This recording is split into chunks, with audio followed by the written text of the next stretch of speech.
Welcome back to Daytona, and I'll tell you what, that morning haze has burned off, and it is an absolutely cloudless, beautiful sky right now. Expecting temperatures in the mid-70s, about as great a day for motor racing as you can imagine. That's the number 43 entry. Of course, Kyle Petty, one of the drivers, and there is an errant wheel. Now take a look at what was caught running down the tri-oval at a fairly good clip of its own. And the interesting thing, David, is when you look, there's a big chunk of something in the middle, and that's actually the stub axle itself. It looks like it, doesn't it? As it comes to a rest near the wall here, you can see something in the middle of the wheel.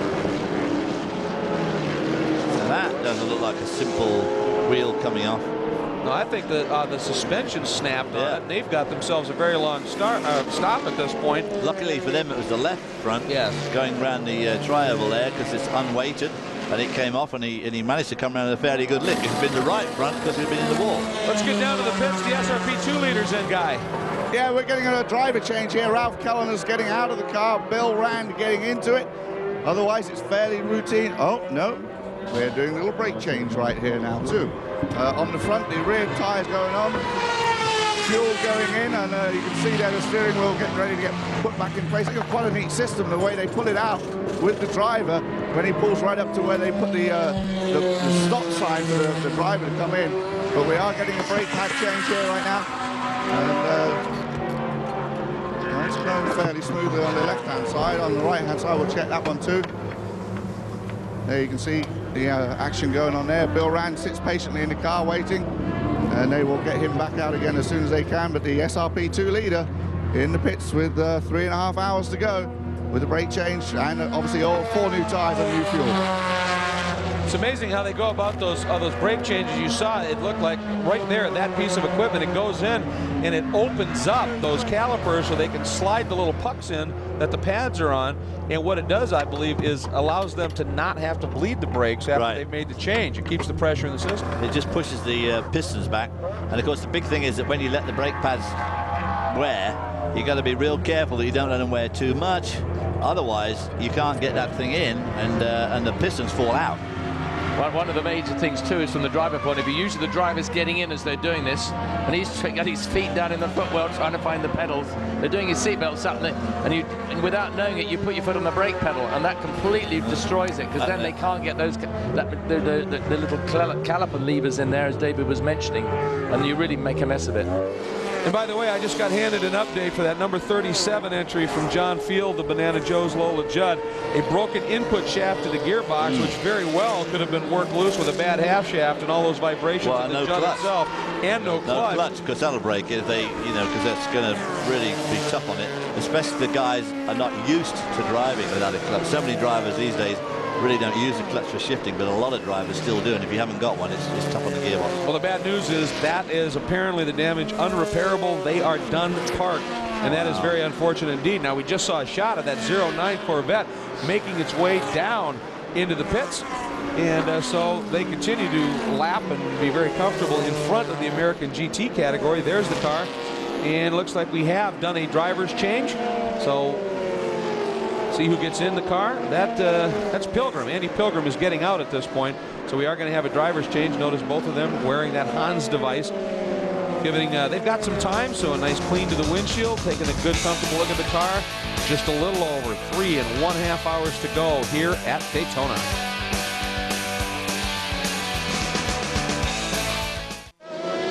Welcome back to Daytona International Raceway for the 40th anniversary of the Rolex 24 at Daytona. There's your race leader, and we're going to go in search of our top 10, so to speak here. And it's easy to find this guy, Didier Taze, the Duran Lista entry, as he continues to lead here, up by, right now by my count, some 8 laps, I believe, over the second place machine.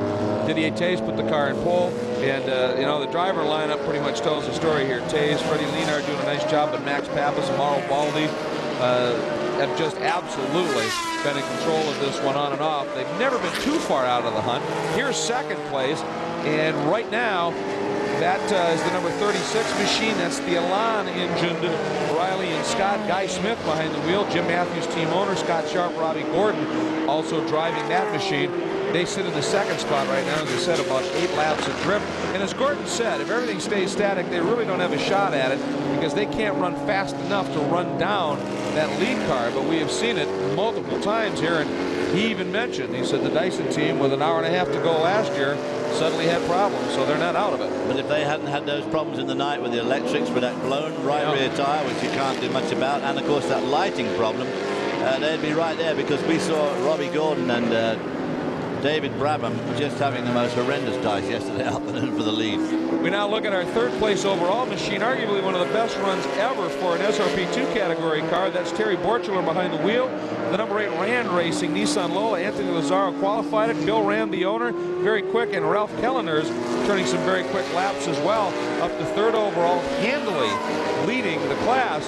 But they came in here thinking that with a little luck and some problems up front, they might be in the shot, certainly for an overall podium, maybe even the overall win.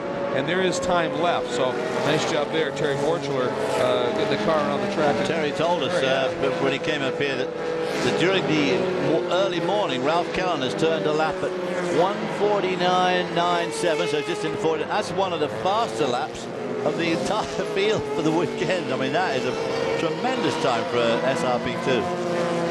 Here is our fourth overall machine. Of course, we've documented the success story here. Paul Gentilozzi, Brian Simo, Scott Pruitt, and Michael Lauer. The number 3 Jag from Gentilozzi's Rocket Sports Racing sit fourth overall right now, comfortably in front in the GTS division. And they have survived some minor problems, including getting involved in an incident that, of course, that Rocket Sports team, easily one of the best in the business in any form of motorsport. And they have kept that car running. The drivers have kept it at speed, and it finds itself now with a comfortable lead. Fifth overall is another of the SRP entries. This is the champion Lola Porsche. Andy Wallace, Sasha Maassen, Lucas Luhr, and Hurley Haywood, the drivers on this machine, and Andy Wallace on board right now. Their problem started before the green even came out. That was electrical, essentially, with actually a foul plug.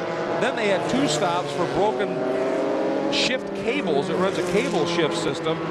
Since they got that second one fixed, the car has just been clocking the laps off absolutely beautifully, but their concern is another problem, which seems to be a potential one, is they may have a problem because they're out of parts. Now, 6th overall, highest of the GT machines, the number 66, that's the Racers Group Porsche, Kevin Buckler doing the driving right now, but also Michael Schramm, Timo Bernhardt, Jörg Bergmeister driving that car, and you can see there's a lot of tape on some parts of the bodywork, but other than that, flailing a little bit, this car has also run incredibly well, and they have that car now up knocking on the door of a top 5 finish, and we have seen in the past GT cars in the top 5, even as high as 3rd. Now, 7th overall, the number 22 Archangel Motorsports Nissan Lola sits 2nd in the SRP2 division. Chad Block, Steve Knight, Mel Hawkins, and Brian DeVries, the drivers. Hawkins on board right now. And they suffered, they had such a strong season last year on their way to a championship. And this year, here at Daytona, it has been nothing but problems. And they had a big one early, but have tried to fight their way back. They've stayed in the hunt. They've had a horrible weekend. They had troubles on Thursday and Friday. And then, of course, they had, as he said this morning when he was talking to Guy, they had an engine go and a gearbox go all at the same time. They had both cars on the pit lane, one for hours and the other one out. So they're not where we're used to seeing the Archangel cars. Nonetheless, have absolutely not given up and continue to put in a pretty good run here as we watch that car up on the high banks here at Daytona. And boy, running in some pretty serious traffic at this stage. Down through the tri-oval section, but you get an indication there of just how quick those SRP cars are, because that Celine was not able to easily sneak by. So kind of interesting there. There is the car we're going to go to 2nd in GTS, running 9th overall right now. We were just talking about that L'Arbre competition entry of Christophe Bouchou, Jean-Luc Chiroux, Carl Rosenblatt, and Patrice Gougelard, one of the Vipers that is very successful in the European FIA GT Championship, having a strong run here as well. We'll be right back with more from the Rolex 24 at Daytona.